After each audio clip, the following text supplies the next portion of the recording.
Number 11, thinking that eating food will make you lose weight.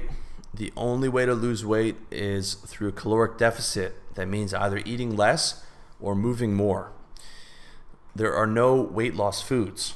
Okay, this is a myth. The way to lose weight is very simple. You just eat less. Okay, nothing more to say about that. Number 12, eating too much protein.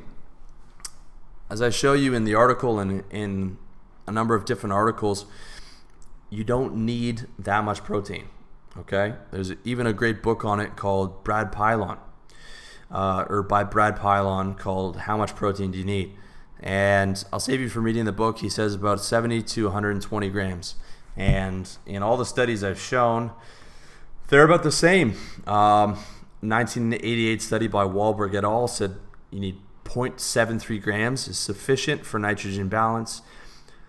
Tarnopolsky et al. In 1988 found 0.55 grams per pound sufficient for bodybuilders. 1992 study found 0.75 grams per pound is sufficient. And I don't eat more than probably 100 pounds a day. Okay.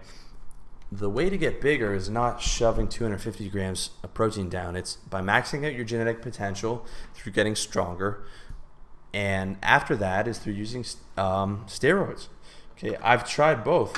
When I was maxed out naturally, I tried jamming 250 grams of protein down my throat.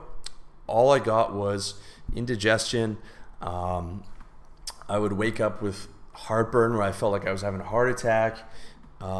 Bloating, and I got fat. Compare that to pro hormones. That shit puts on weight. Okay, the only exception is the guys who have maybe like 100 pounds of lean muscle, like hardcore pro bodybuilders who are on insulin and all kinds of other things. I don't know how much protein those guys need, but I'm telling you, I'm sitting right now at 53 or maybe 54 pounds of lean mass, and I don't eat more than 100 grams a day. Probably some days I'm only eating 80. It is not necessary. Number 13, eating 6 times a day. This is another myth. I eat twice a day, lunch and dinner. Eating 6 times a day is a great way to feel hungry all the time. I would just rather feel full at lunch and feel full at dinner. The only guys who need to eat 6 times a day, and the reason this myth came up, is professional bodybuilders who walk around off season at 300 pounds. They need to eat 6 times a day because they literally can't consume all the food that they need in 3 meals a day. These guys need like 4,000, 5,000 calories a day. You can't eat that in one sitting. So they have to eat 6 meals a day. For you, the average trainer or the average trainee, you do not need this. You don't need to live out of a Tupperware container. Eat whenever you want. You don't need to eat right before, right after your workout. Eat whenever you want. Just make sure you're getting the calories that you need. Number 14, treating the paleo diet as gospel.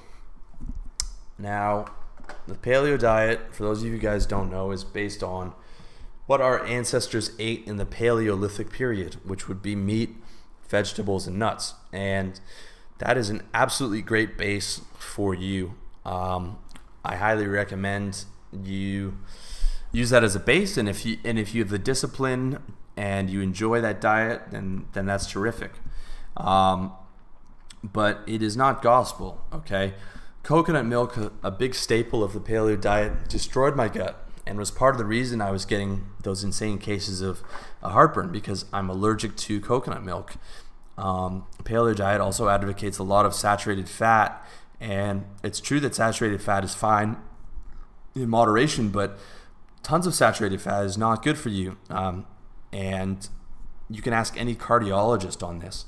Okay, a lot of cardiologists recommend that their patients become vegans. Now, I'm not going to become a vegan, and neither are you, but it's one thing that you have to keep your eye on. Yes, the paleo diet actively disagrees with the leading researchers and scientific and medical professionals in that field who tell you that saturated fat is to be avoided. So who are you going to listen to? The guy on the internet with a blog or the actual scientist? I'm going to listen to the scientists, and I'm going to try not to eat a ton of saturated fat. Now, don't get me wrong, eating from an evolutionary standpoint is great, but just because cavemen didn't eat it doesn't mean it's bad for you. A great serving of pad thai on white rice is not going to kill you. The Okinawans, who are a Japanese tribe, eat tons of white rice, and they are the longest living people in the world. They live into their hundreds, and they eat a lot of rice, and they outlive all of us. So the paleo diet is not gospel, and it is very boring. If you can stick to it, then my hat is off to you. But life is short. Okay, if you want to eat ice cream or you want to eat rice, it is not a big fucking deal. All right, and do not eat stuff on the paleo diet if you're allergic to it. Okay, for me, coconut milk, onions, garlic, all of these things are paleo approved, but will destroy my stomach. Okay, my stomach will respond better to a McDonald's cheeseburger and fries than it will to those things. And that brings me to my next point, eating things that you're allergic to. So if your stomach rumbles after a meal, or you get gas, or you get heartburn, or you cough after a meal, like I do if I eat McDonald's, I'm going to cough a bit. This means you're allergic to that food and it's not digesting properly. I didn't realize I was allergic to dairy until my late 20s. And when I cut out dairy, my permanently congested nose went away and I stopped getting colds. So that was a massive, massive change for me. And dairy, I found out, is a FODMAP. Okay, the main source of your food allergies is what's called a FODMAP. And a FODMAP is an acronym for foods that are poorly absorbed by the small intestine. So common FODMAPs are wheat, garlic, onions, some fruits like strawberry, dairy, and coconut milk. For me, wheat and fruits like strawberry is absolutely no problem, but garlic, onions, dairy, and coconut milk are. So the best way to test out your allergies is stop eating FODMAPs completely, and then individually add a FODMAP in one by one to see how you respond to that. And I can tell you, once you get rid of these FODMAPs, your gut health and stiffness in your joints and your physical health and your immune system is going to go up tenfold. You're going to feel much better.